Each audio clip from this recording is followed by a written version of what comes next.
Shalom. Saya nggak janjian sama Bu Tamara. Ya iyalah, belum kenal ya Bu. Shalom Bu. Tapi saya nggak tahu Bu Tamara bicara tentang Daud dan Saul. Dan di hari ini waktu saya siapin, Tuhan itu bicara, salah satunya ada Daud dan Saul. Ya. Beberapa waktu yang lalu, waktu saya lagi mikirin sebuah masalah lah ya saudara, dan saya terus pikirin sambil tanya Tuhan ini harus gimana gitu. Tiba-tiba saya ingat saya lagi di kamar mandi, terus Tuhan itu jawab begini, terus aja kamu pikirin, dan kamu akan lebih peduli sama masalahnya daripada sama cara aku melihat. Pikirin aja terus. Dan Tuhan cuma ngomong gitu, simple gitu ya. Terus waktu dia ngomong, saya gini, iya Tuhan, I know, salah. Dan beberapa hari kemudian waktu lagi pertemuan mempelai, tiba-tiba Tuhan bicara ini ya. Saya berdoa ini bisa menyambung, tapi juga bisa Roh Kudus sendiri yang bicara dengan setiap kita. Amin. Do I have your attention? Apakah aku mendapat perhatianmu? Ini pertanyaan Tuhan buat setiap kita. Kita punya Tuhan yang punya banyak nama, dan salah satunya namanya adalah Hesed Olam. Dia Tuhan yang penuh kasih setia. Tapi ada saat-saat dan waktu-waktu dia sengaja menyembunyikan dirinya. Hesed Olam. Ada beberapa alasan kenapa Tuhan itu sewaktu-waktu sengaja menyembunyikan dirinya. Salah satunya adalah ketika dia tidak mendapat perhatian kita. Dan dia mau cari perhatian kita. Do I have your attention? Mungkin kalau sahabat, orang yang dekat, pacar gitu ya. Kalau nggak diperhatiin sama pacarnya, maka sampai satu titik mungkin dia ngambek dan nggak ngomong sama sekali.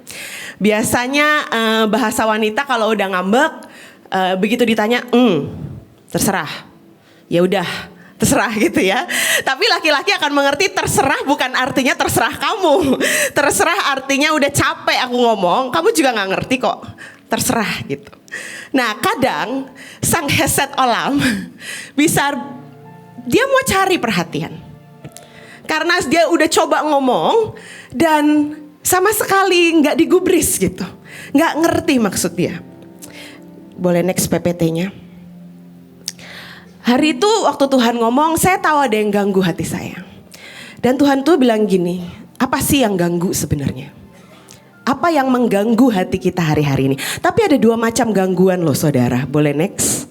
Ada gangguan positif, ada gangguan, maaf ya itu tulisannya kok agak begitu, ketimpa-timpa. Ada gangguan positif, ada gangguan yang menghalangi destiny dan hubungan kita dengan Tuhan.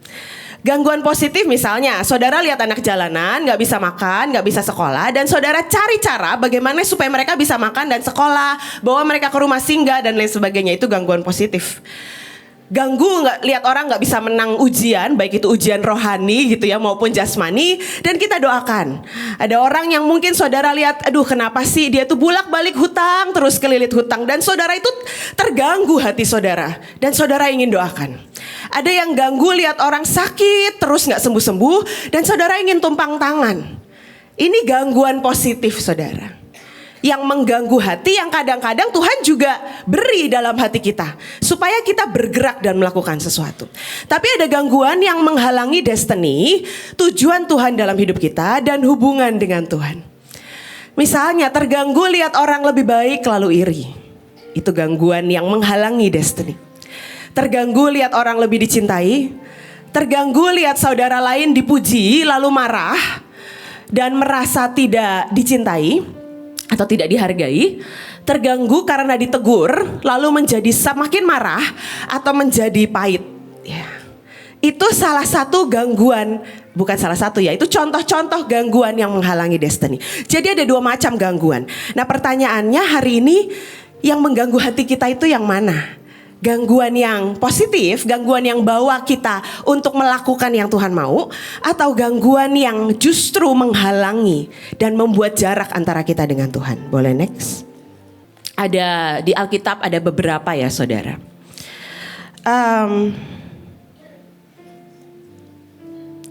Ada orang-orang yang hari itu terganggu hatinya sehingga sama sekali mereka nggak bisa mencapai destiny-nya. Yang pertama Kejadian 4 ayat 5-7, ini cerita Kain ya, dia sudah sangat terkenal. Tetapi persembahan Kain tidak menyenangkan hati Tuhan, dari versi firman Allah yang hidup. Hal ini membuat Kain murung dan marah. Mukanya muram karena geram. Mengapa engkau marah? Tanya Tuhan kepadanya. Sebenarnya Tuhan itu mau tanya gini, kenapa hatimu terganggu Kain? Apa sebabnya engkau kelihatan muram dan geram? Mukamu tentu memancarkan sukacita apabila engkau melakukan apa yang benar, yang seharusnya kau lakukan. Tetapi apabila engkau tidak mau taat dan melakukan yang salah, maka berhati-hatilah, karena sesungguhnya dosa sedang mengincar untuk menyerang dan membinasakan engkau. Setiap kali hati kita terganggu, sebenarnya ada yang mengincar untuk apa? Menyerang dan membinasakan kita. Iblis tidak pernah pakai hidup seseorang buat orang itu jadi display kemuliaan dia. Iblis selalu pakai hidup seseorang buat hancurin hidup orang itu. Karena Yohanes 10 ayat 10 berkata, kerjaannya cuma bisa membunuh, mencuri, dan membinasakan. Tetapi engkau harus mengalahkannya, kata Tuhan sama Kain.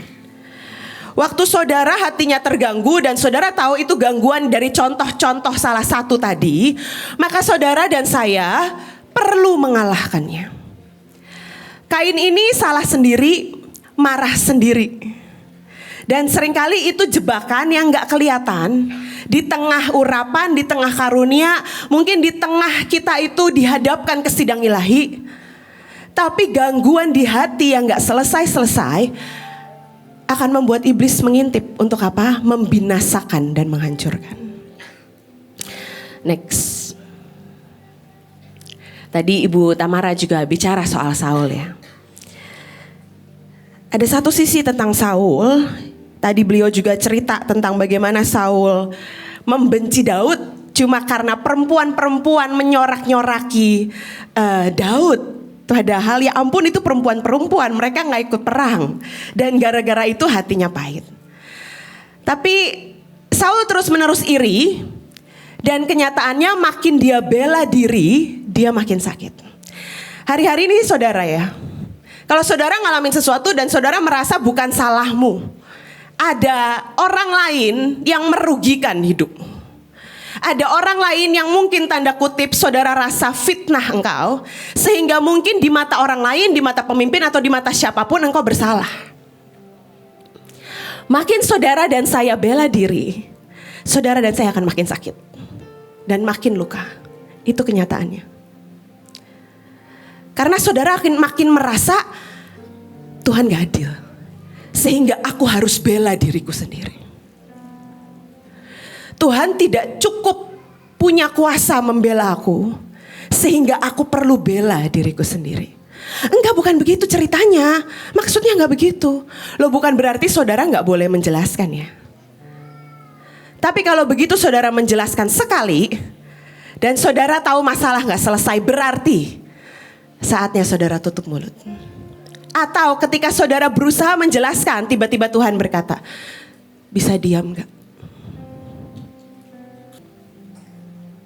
Kenapa Saul terus-menerus iri dan terus-menerus bela diri? Sebenarnya kalau mau lihat yang paling dalam, dia takut kehilangan. Dia takut kehilangan reputasi, takut kehilangan penghargaan, takut kehilangan kepercayaan rakyat-rakyatnya hari itu. Dan hari ini waktu apapun masalah mengganggu hati saudara, sebenarnya ada takut gak di dalam hatimu dan saya? Takut apa?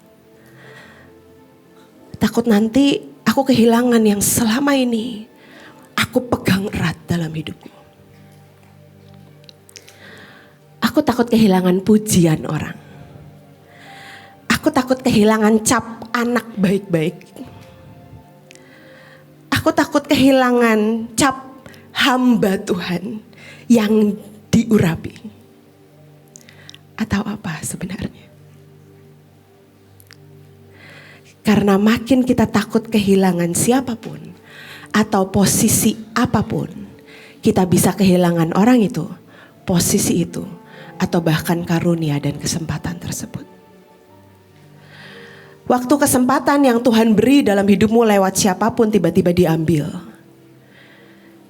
Dan saudara terganggu hatinya.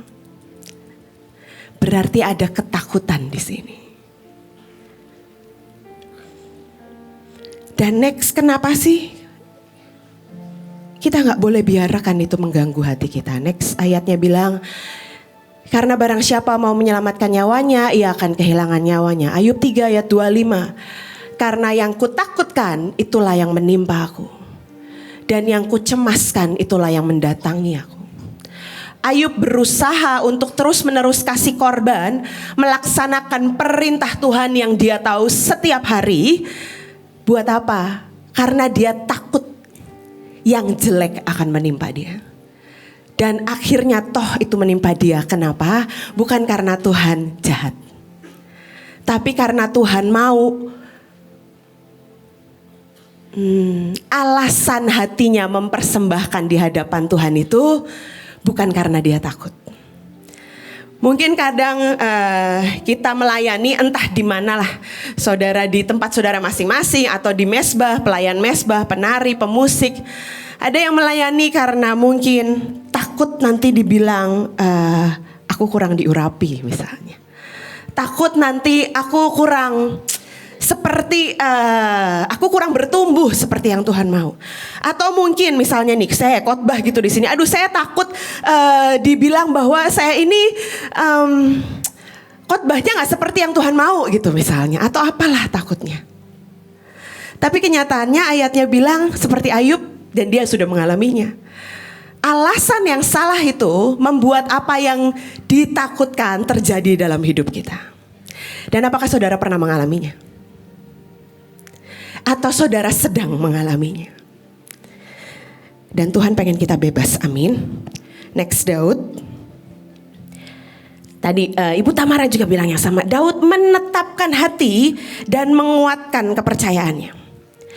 Waktu dia bersalah dengan Batsheba istri Uria, maka Daud anaknya mau dibunuh sama Tuhan. Dan dia terus menerus berdoa, gak makan, gak minum, dia pakai kain kabung dan dia terus tersungkur di hadapan Tuhan. Tapi ketika anaknya mati, dia kebas-kebas dan dia makan, minum, lalu dia menghibur istrinya. Kenapa Daud lakukan itu? Tuhan itu bilang gini, Daud ini salah satu orang yang, salah satu kekerenan dia adalah dia tidak membiarkan hal-hal di luar bahkan kesalahannya mengganggu hatinya dan caranya melihat Tuhan. Waktu anaknya mati, Daud pilih menyerah pada kedaulatan Tuhan karena toh dia tahu dia salah. Aku salah. Kalau Tuhan mau panggil aku bisa punya hak apa bertanya ataupun membela diri. Daud tahu dia bahkan nggak punya hak buat bilang begini, Tuhan aku salah tapi anak ini kan tidak bersalah. Kenapa engkau bunuh dia? Dia tahu dia gak punya hak buat lakukan itu. Tapi dia kebas-kebas. Hari itu dia langsung kebas-kebas. Begitu dia lihat pelayannya bisik-bisik, dia tahu anaknya mati. Verdik Tuhan, keputusan Tuhan sudah keluar. Sudah putus. Anaknya harus mati. Dan itu hukuman buat dia. Dan waktu dia tahu, dia langsung kebas-kebas. Dan dia memutuskan untuk move on, saudara. Ada banyak yang mungkin gak bisa move on kayak Daud. Walaupun tahu salah, tapi gak bisa move on. Tapi Daud dia tahu dia salah. Oke, aku udah salah. Oke. Aku akan mulai lagi. Sekalipun aku harus merangkak, aku akan mulai lagi. Aku akan move on. Dan aku gak akan pikirin itu. Aku gak tahu berapa lama Tuhan mau bete sama aku, tapi aku akan tetap move on. Sampai dia melihat ini orang tidak dihentikan bahkan oleh kesalahannya sendiri. Mari kita, pasukan terdahsyat 15 tahun masih panjang saudara, akan dimulai bulan depan Rosh Hashanah. Kita tidak biarkan kesalahan kita menghentikan kita. Amin. Tidak pernah. Kalau kita biarkan kesalahan kita menghentikan kita, kita sedang membiarkan iblis tertawa. Dan apakah saudara dan saya mau memutuskan seumur hidupku aku gak akan biarkan iblis tertawa? Dia tidak punya penghargaan itu dalam hidupku. Next. Kenapa saudara? Cara kerja si jelek itu, hari itu waktu Tuhan bilang terus saja kamu pikirin. Dan kamu gak bisa lihat dari kacamataku. Setiap kali kamu tanya aku, kamu gak bisa dengar suaraku kan? Burem kan? Karena kamu terganggu nak. Gak bisa. Karena itu kenapa ayatnya berkata, jadilah tenang supaya engkau dapat berdoa. Kalau saudara hari ini tanya-tanya Tuhan, Tuhan gak jawab karena hati kita terganggu saudara. Salah satunya. Dan mungkin saudara dan saya harus cek recheck, kebas-kebas kayak Daud, move on. Kenapa cara kerja si jelek itu terus ganggu kita selama kita merasa terganggu? Dia tuh makin senang. Kenapa? Karena fokus kita ke dia. Saudara ngerti ya? Masalah adalah cara kerja si jelek buat ganggu hidup saudara. Makin saudara pikirin masalahnya, walaupun kedoknya dan jubahnya bertanya sama Tuhan, tapi kan hati ini tetap terganggu ya. Saudara bisa ngerasain kalau hati terganggu. Saudara tetap kecewa, tetap marah, tetap khawatir, tetap gak bisa tidur misalnya. Dan makin kita peduliin dia, makin hati kita diaduk-aduk supaya fokus kita ke dia, ke si jelek, ke masalahnya, dan bukan apa yang Tuhan mau. Dan itu membuat kita miss the point, saudara. Ada banyak orang gak pernah ngerti poin Tuhan dalam setiap masalah yang Tuhan izinkan. Saudara dan saya percaya gak sih Roma 8:28? Tuhan turut bekerja dalam beberapa hal, betul saudara? Beberapa hal? Segala hal. Kalau saudara dan saya percaya, masa saudara gak percaya sekalipun nih ya, maaf ditolak dalam nama Yesus, bunda jahat sama saya, dan bunda usik-usik hidup saya. Kalau itu terjadi Tuhan izinkan gak? Izinkan gak? Berarti kalau saudara gak percaya dan saudara terus salahin si A, si B yang ngusik hidup saudara, berarti saudara gak percaya Tuhan turut bekerja dalam segala sesuatu. Simple, titik. Jawabannya sekarang A, percaya, B, tidak percaya. Saudara mau centang yang mana? Karena itu stop salahkan apapun saudara. Supaya kita gak miss the point. Kalau ada orang usik hatimu, mungkin the point adalah saudara, Tuhan mau engkau belajar mengasihi dia. Mungkin saudara paling gak tahan sama orang saudara ya, sama orang galak gitu misalnya saudara ya. Dan saudara terus bersinggungan dengan orang galak. Kenapa? Poinnya adalah Tuhan mau begini. Bisa gak kamu melihat si galak dengan cara aku lihat? Sampai kamu bisa lihat cara aku lihat, maka aku akan izinkan. Maaf ya nak, aku tuh suka sengaja emang orangnya, karena aku sayang banget sama kamu. Dan aku gak mau di surga kamu kerjanya cuma makan daun kesembuhan.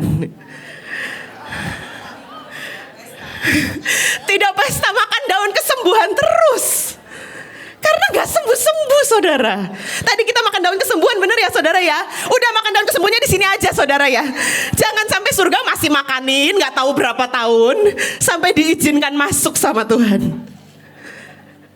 Loh, kenyataannya banyak orang sampai hari ini masih makan daun kesembuhan kan ketika mereka di surga. Dan belum boleh masuk. Gak peduli mau pengetahuan firmannya seberapa tinggi.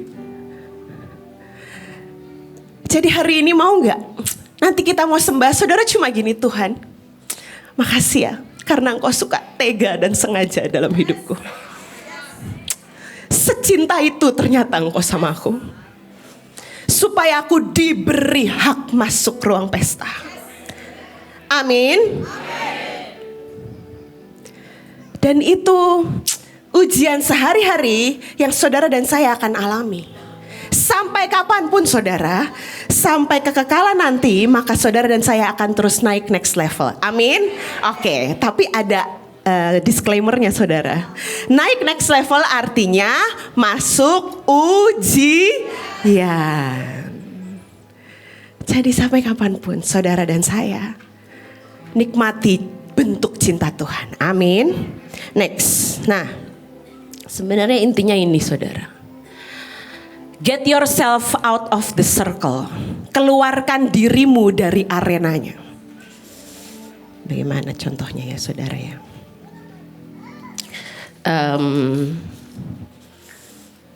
Saya mau cari lingkaran apa ya? Ada kain nggak? Kain panjang.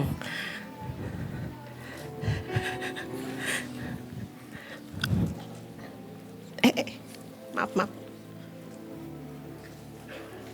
Apa aja nggak apa-apa. Apa aja, it's okay.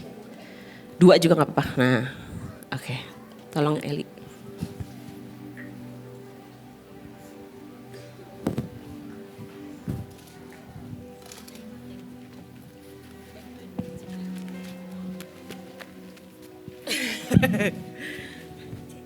Oke, mohon maaf ya, contohnya sangat kecil. Anggap ini lingkaran sejelek ya, dalam nama Yesus saya tidak masuk, tapi ini cuma contoh. Boleh PPT-nya aja, thank you. PPT-nya aja. Oke, ini jubah saya merah jadi nggak kelihatan. Agak camouflage ya. Mohon maaf, ini di pesta Tuhan nggak boleh begini juga ya. Aduh, mohon maaf Tuhan. Ya begini.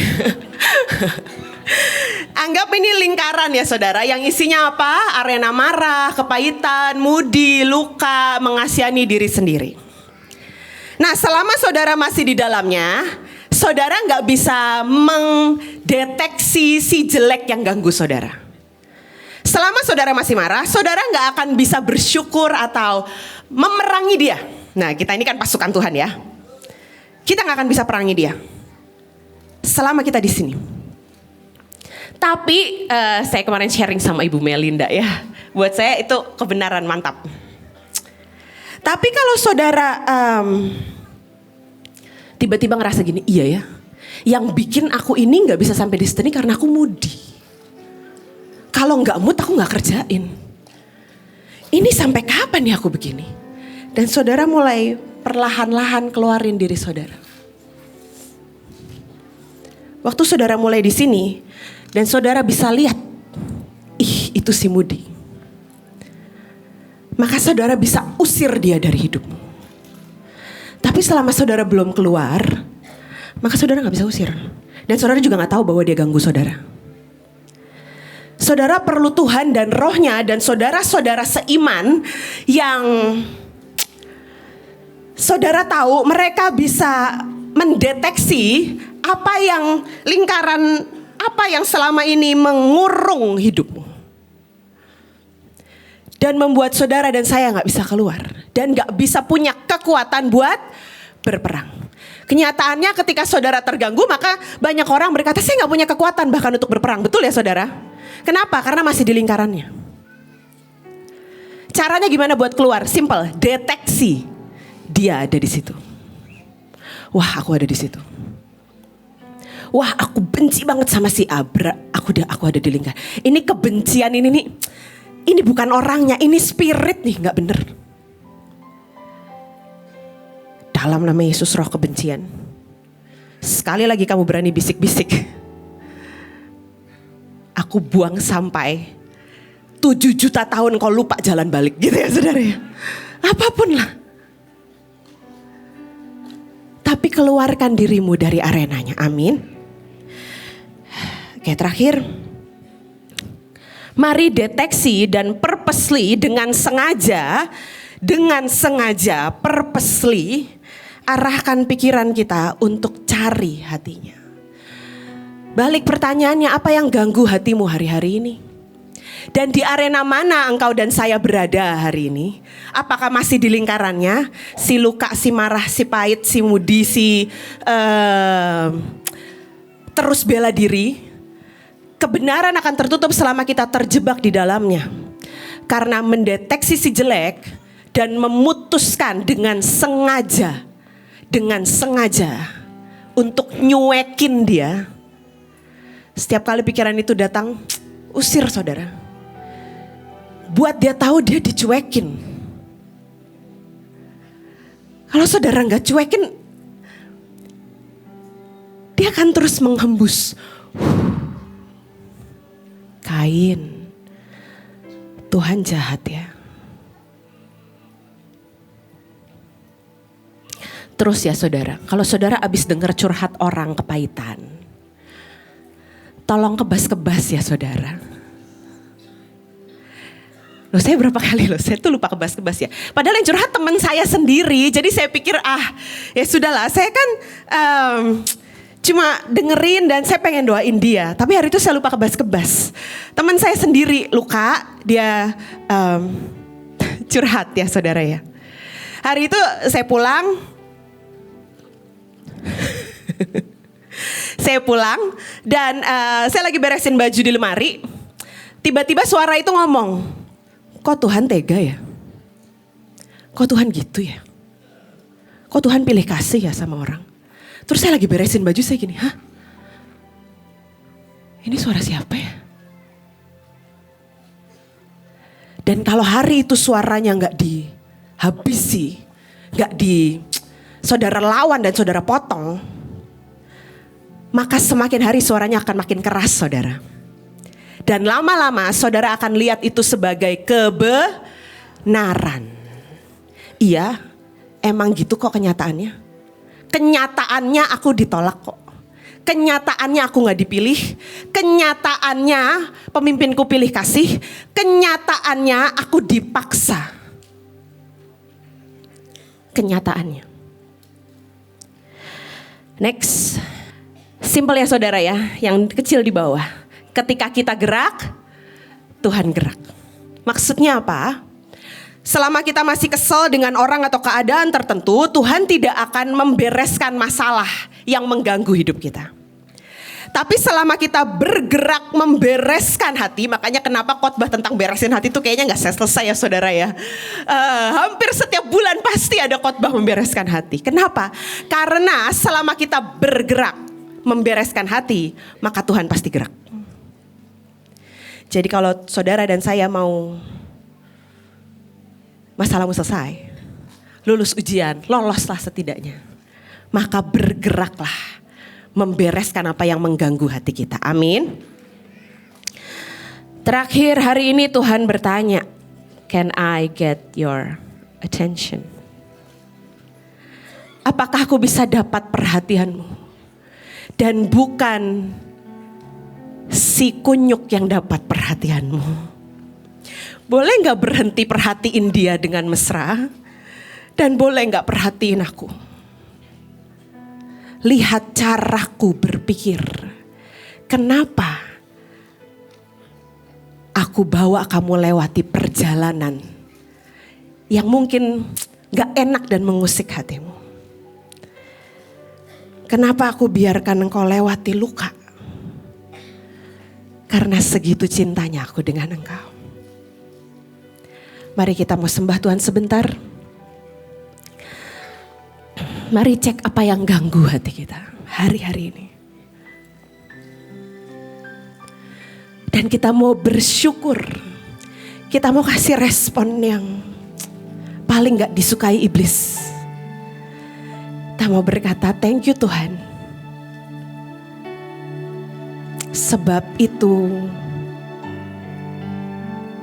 tetesan dan luapan cintamu buat hidupku.